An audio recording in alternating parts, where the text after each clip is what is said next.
नगर शासक यत्नाल जी को ये कहना चाहता हूँ कि इस देश को आज़ाद कराने में बहुत सारे मुसलमानों ने अपनी जानें कुर्बान कर दी हैं। शायद नगर शासक को मालूम नहीं है कि टीपू सुल्तान ने इस राज्य के लिए क्या क्या कुर्बानी की है। आप कह रहे हैं कि 40,000 हिंदुओं को टीपू सुल्तान ने जान से मार दिया। ये कहाँ की तारीख है, किस किताब में लिखा हुआ है? आज सिर्फ और सिर्फ हिंदू मुसलमानों में दुश्मनी बढ़ाने के लिए ये काम किया जा रहा है। ये काम न करें। किसके खिलाफ कर रहे हैं ये? द हराम एंड हलाल movement is against whom? It is nothing but against the government.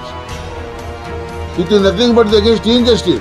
अभी आपको अगर जुल्म हो रहा है तो आप गवर्नमेंट से कहिए। हमारे नगर शासक को न कभी पहले अकल थी न अभी अकल है, क्योंकि ही इज अनएजुकेटेड फेलो।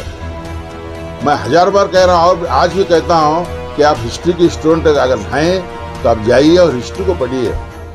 जो पढ़े लिखे हिंदू हैं वो आपको हाथ छोड़ रहे हैं, ये आप ध्यान में लीजिए। पढ़े लिखे Hindu they don't want any kind of disturbance, they want love, they are peace and शांति। ये लोग शांति चाहते हैं।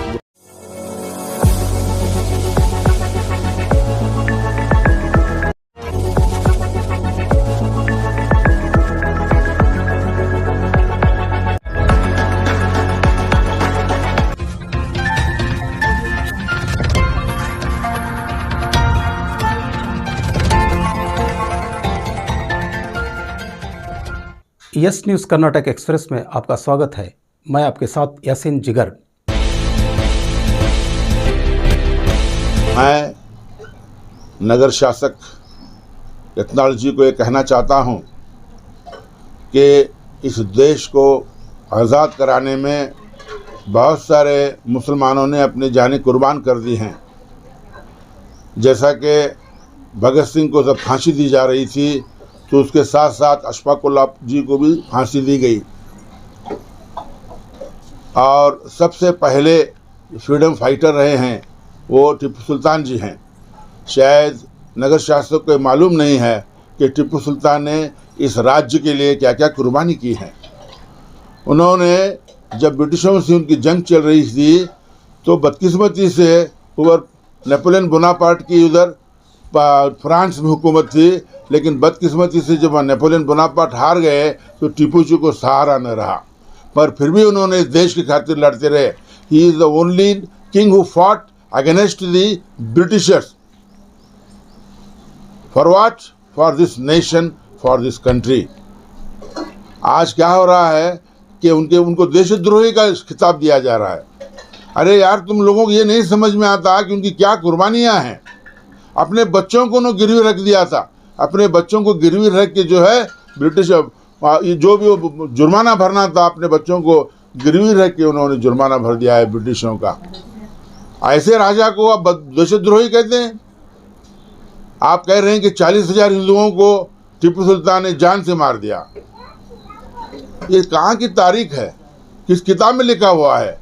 आज तक हम इतने हमारी उम्र में हम जो भी किताबें पढ़े हैं ये चीज़ें कहीं मेंशन नहीं है। आज सिर्फ और सिर्फ हिंदू मुसलमानों में दुश्मनी बढ़ाने के लिए ये काम किया जा रहा है। ये काम न करें। उसी तरह से अकबर आज़म जो मुग़ल डायनेस्टी के सबसे पॉपुलर किंग माने जाते हैं, सबसे मशहूर किंग, वो भी हिंदू प्रिय थे। उनकी बीवी जो है वो हिंदू थी और उन्होंने हिंदुओं पर जो टैक्स लगा हुआ रहता था उससे पहले बादशाहों ने लगाया था, उसको माफ़ कर दिया। वो नवरत्न के लिए मशहूर हैं। उनके जो कैबिनेट थी जिसका नाम नवरत्न था, नवरत्न में हिंदू मुस्लिम सब जात के लोग रहते थे। जैसे कि राजा टोडरमल है, बीरबल है, ये सब अलग अलग जाति के लोग थे। इस देश का जो कॉन्सेप्ट दिया है ये अकबर आज़म का कॉन्सेप्ट है, जिसे जवाहरलाल नेहरू ने अडॉप्ट किया, महात्मा गांधी ने अडॉप्ट किया। जैसे लैंड ट्रिब्यूनल का मसला है, जो गरीबों को तकसीम की जा रही है, लैंड जो तकसीम किए हैं, वो जो है जो आइडिया है वो अकबर आज़म का है। लेकिन आज न तो शिवाजी महाराज ने कभी ज़िंदगी में मुसलमानों के खिलाफ बोला, न तो अकबर आज़म ने कभी हिंदुओं के खिलाफ बोला, क्योंकि वहाँ पर सामरस्य था, प्यार था, मोहब्बत थी। लेकिन आज क्या चल रहा है? आप ये कहते हैं कि हमें हलाल का गोश्त नहीं बेचना चाहिए। जब हराम का गोश्त हमारे लिए हराम है तो फिर हम हराम कैसे बेच सकते हैं? आपको नहीं खाना है तो आप हराम के दुकानें लगा लो। हिजाब का मसला था, मैं ये बम्बई जी से कहना चाहता हूँ, पर्टिकुलरली चीफ मिनिस्टर से, कि आप पहले कायदा बनाइए। कायदा बगैर कायदे के 4 आदमी बाजार में घूम के वो टीवी के अंदर दिखा कि ये चीज़ें बातें जो आप कर रहे हैं ये गलत है। When there is no law, अभी इसका मसला लो, हलाल का और हराम का, इसके बारे में क्या कायदा है? आप पहले कायदा बनाओ, उसके बाद में उसको इम्प्लीमेंट करो। And there is a government machinery to implement the programmes of the government, not this संस्था और दैट संस्था। हिंदू पर संस्था, मुस्लिम पर संस्था की जरूरत नहीं है। ये जो हिंदू पर संस्था है, विश्व हिंदू परिषद है, आरएसएस है, ये किसके खिलाफ कर रहे हैं? ये द हराम एंड हलाल movement is against whom? It is nothing but against the government. It is nothing but against injustice. अभी आपको अगर जुल्म हो रहा है तो आप गवर्नमेंट से कहिए, let them make a law. And if the government fails to maintain the law and order, then you can come to the public. Without any law and without any rules and regulations, these are all things are going on. जैसे कि हिजाब का मसला था, उसको high court में challenge किया गया, now the matter is pending in the supreme court. अभी वो ख़त्म नहीं हुआ कि फिर जो है एक नया मसला आप उठा रहे हैं। ये जो अच्छे हिंदू लोग हैं, जो जात्यातीत लोग हैं, इन लोगों को नहीं चाहते। वो ये नहीं चाहते कि इस देश में लॉ एंड ऑर्डर का प्रॉब्लम हो, किसी जाति के लोग खुश रहें, इस जाति के जो है परेशान हो। ये गवर्नमेंट का हमारे कॉन्स्टिट्यूशन में जो वर्ड सेक्युलरिज्म है, उसका क्या मतलब है? सेक्युलरिज्म का मतलब है हिंदू और मुस्लिम सब एक हैं। Nobody is above the law, nobody is less in the law. लेकिन क्या चल रहा है? ये कहाँ पर है constitution of India? These people who are working against the interest of the particular community, they are working against the interest of the constitution. When the constitution itself is based on the secularism, जातीय constitution लेकर हम जातिवाद को कैसे उभार सकते हैं, कैसे बढ़ा सकते हैं?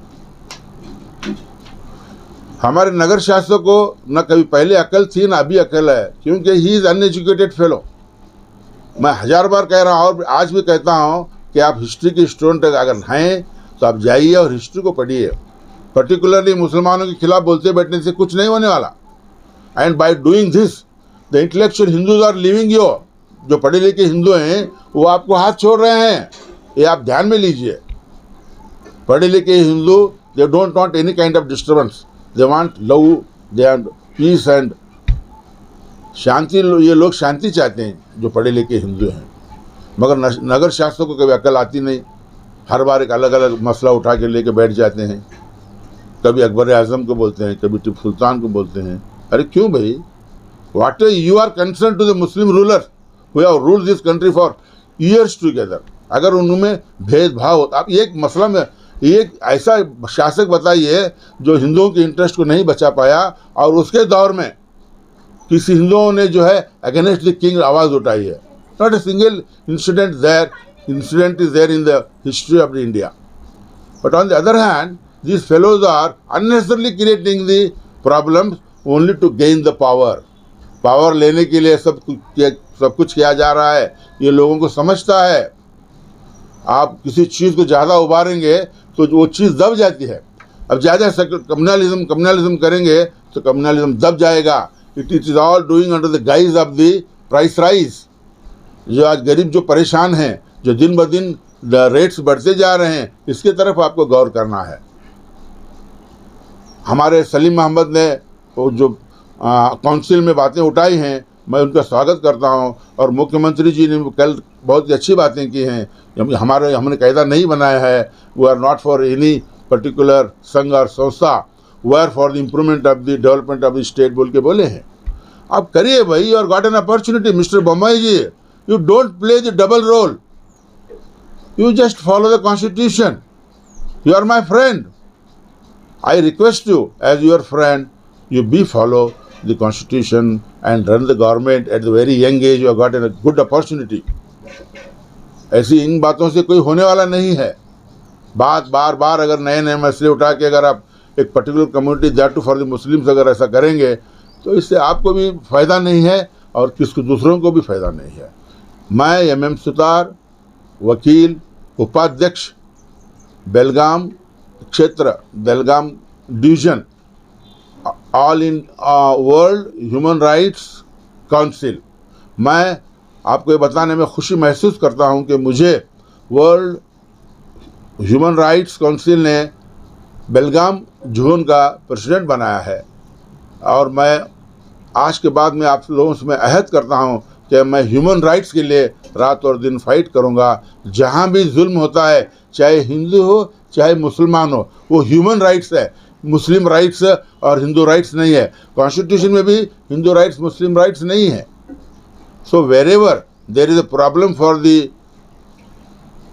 violation of the human rights, I will be first man to go and seek help to them.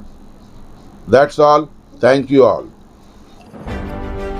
ಯಾವುದೇ ಹೊಸ ಸುದ್ದಿಯನ್ನ ನೋಡಲು ನಮ್ಮ ಎಸ್ ನ್ಯೂಸ್ ಕರ್ನಾಟಕ ಎಕ್ಸ್‌ಪ್ರೆಸ್ ನ ನೋಡ್ತಾ ಇರಿ. ಹಾಗೆ ನಮ್ಮ ಚಾನೆಲ್ ನ ಸಬ್ಸ್ಕ್ರೈಬ್ ಮಾಡಿ, ಬಾಜು ಇರುವ ಬೆಲ್ ಐಕಾನ್ ಅನ್ನ ಕ್ಲಿಕ್ ಮಾಡಿ. ಹಾಗೆ ನಮ್ಮ ಚಾನೆಲ್ ನ ಲೈಕ್ ಮಾಡಿ, ಶೇರ್ ಮಾಡಿ. ನಮ್ಮ ನಡೆ ಸತ್ಯದ ಕಡೆ.